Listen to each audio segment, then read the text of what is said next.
જય ગુરુદેવ. આજે આપણી સાથે યુવા શક્તિ છે, દેગામથી પધારી છે. સૌપ્રથમ નામ પર જણાવશો બધા આપના? અંકુર ધોળુ, વડોદરા. અલ્પેશ અરવિંદભાઈ પોકાર પૂનાથી. ઘનશ્યામભાઈ કરશનભાઈ પટેલ, દહેગામ. અશોકભાઈ સોમાભાઈ દોડુ, દહેગામ. સંદીપ પરસોત્તમભાઈ પટેલ, દહેગામથી. નીતિન છગનભાઈ પટેલ, દહેગામ.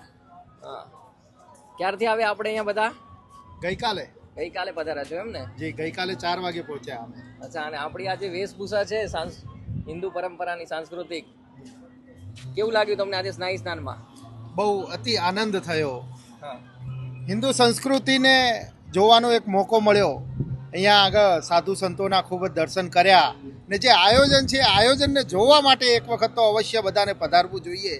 અમે આજે શાહી સ્નાન પણ લીધું. એ સ્નાનમાં પણ બહુ મજા આવી. બહુ ધન્યતા અનુભવી રહ્યા છીએ. બહુ આનંદની ક્ષણો છે અમારા માટે. જેમ તમે કીધું પહેરવેશ, જેવી રીતના આપણે પિક્ચર જોવા જઈએ તો ત્યાં લગ્નમાં જઈએ તો દરેક જગ્યાનો આનંદ લેવા માટે, ત્યાંના વાતાવરણમાં ભળવા માટે પહેરવેશ બહુ જરૂરી છે. તો એ જ રીતના આ મહાકુંભ ભારતીય સંસ્કૃતિનો લગભગ દરેક સંપ્રદાય, દરેક પૌરાણિકતા, સનાતન સંસ્કૃતિની જેટલો ઇતિહાસ છે એ બધાના જ વિવિધ પહેલું અહીંયા જોવા હોય, એમાં ભળવું હોય, તો એ વાતાવરણમાં એકરૂપતા લાવવા માટે કરીને અમે પ્રયત્ન કર્યો છે કે આપણે એ રંગમાં રંગાઈ જઈએ અને વધુમાં વધુ જેટલું ડીપ પેનિટ્રેટ કરી શકાય એટલું એમાં સંસ્કૃતિને જાણવાનો પ્રયત્ન કરીએ. અને ખરેખર 2 દિવસથી અમને એવું લાગે છે કે આ મહિનો પણ ઓછો પડે જો એક એક વસ્તુ વિધિસર જોવા જઈએ.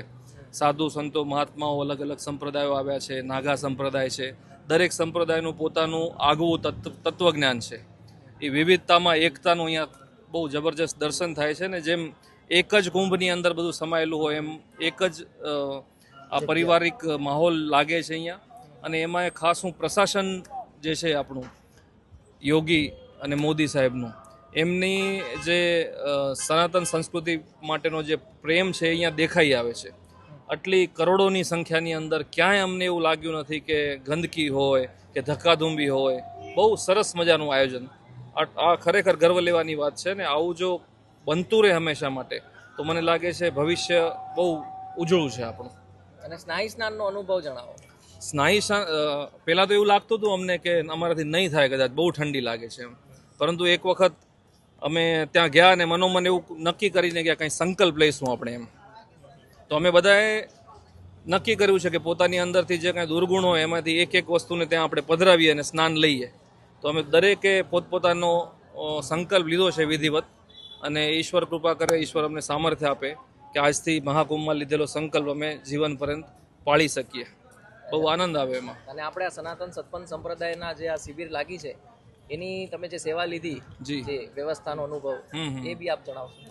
એનું તો કાંઈ કહેવું જ નહીં પડે. આપણી પરંપરા મુજબ પ્રેરણાપીઠ પિરાણા ત્યાંનું જે મેનેજમેન્ટ છે, યુવા શક્તિઓ જે આયોજન કરે છે, રહેવાથી લઈને રહેવાનું, જમવાનું, અમે આવ્યા ત્યાં સુધી ઈચ એન્ડ એવરીથિંગ્સ, મતલબ કહેવાય આગતા સ્વાગતા દરેક જાતની પૂછા, રહેવાનું, ગરમ પાણી સવારે, બધી જ પૂરેપૂરી સગવડ અમને પ્રાપ્ત થઈ છે.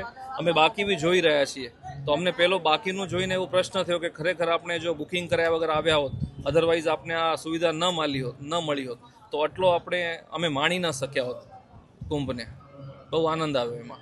એક સરસ અમે અહીંયા જોયું કુંભના મેળામાં કે એક બહુ જ મોટી વાત કહેવાય કે અમે કાલથી અહીંયા ફરીએ છીએ, બધું જોઈએ છીએ, પણ અત્યારે અમને 1 કલાક પહેલાં જ અમે એક જગ્યાએ ચા પીવા ગયા હતા. તો ત્યાં અમને એ જાણવા મળ્યું કે આખા કુંભના મેળાની અંદર ક્યાંય ડુંગળી અને લસણનો ક્યાંય ઉપયોગ કરાતો નથી અને ક્યાંય જમવામાં, નાસ્તામાં ક્યાંય વપરાતું નથી. તો એ બહુ જ આપણા સંપ્રદાય માટે, આપણા હિન્દુત્વ માટે બહુ જ સારી વાત છે અને ગર્વની વાત છે, ગર્વ લેવા જેવી વાત છે. બહુ જ સરસ, બહુ બાકી આનંદ થયો, મજા આવી.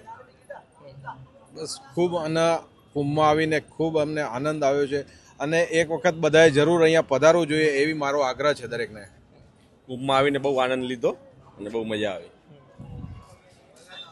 ધાર્મિકતાનો અનુભવ તો થાય જ છે કુંભમાં, પણ મેનેજમેન્ટના પાઠ બી અહીંયા શીખવા જેવા છે.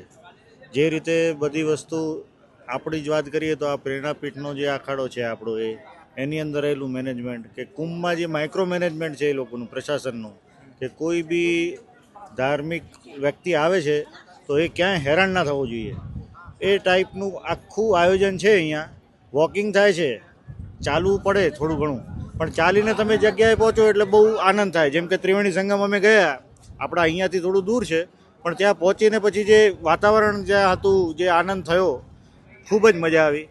ગંગાના ઠંડા પાણીમાં નાહીને બી એવું નથી લાગ્યું કે ઠંડી લાગે છે એમ. પહેલાં પગ ડબોળ્યો તો એવું થયું કે ભાઈ આમાં કેવી રીતના નવા છે, આ તો બહુ ઠંડુ છે.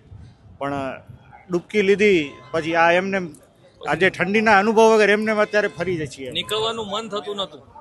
અને બીજી એક ખાસ વાત મને અહીંયા ધ્યાન કેન્દ્રિત કરે એવું આપણા સંકુલની અંદર એવું લાગ્યું કે અહીંયા આપણે અખંડ રામચરિત માનસનો પાઠ ચાલે છે, સાથે યજ્ઞશાળા પણ છે. એટલે આની પાછળ અનુષ્ઠાન પણ થઈ રહ્યું છે, એટલે એનું બી ધ્યાન રાખેલું છે. બહુ સરસ કહેવાય, બહુ આયોજન સારું લાગ્યું. ભલે ભલે, ધન્યવાદ. જય ગુરુદેવ બધાને. જય ગુરુદેવ.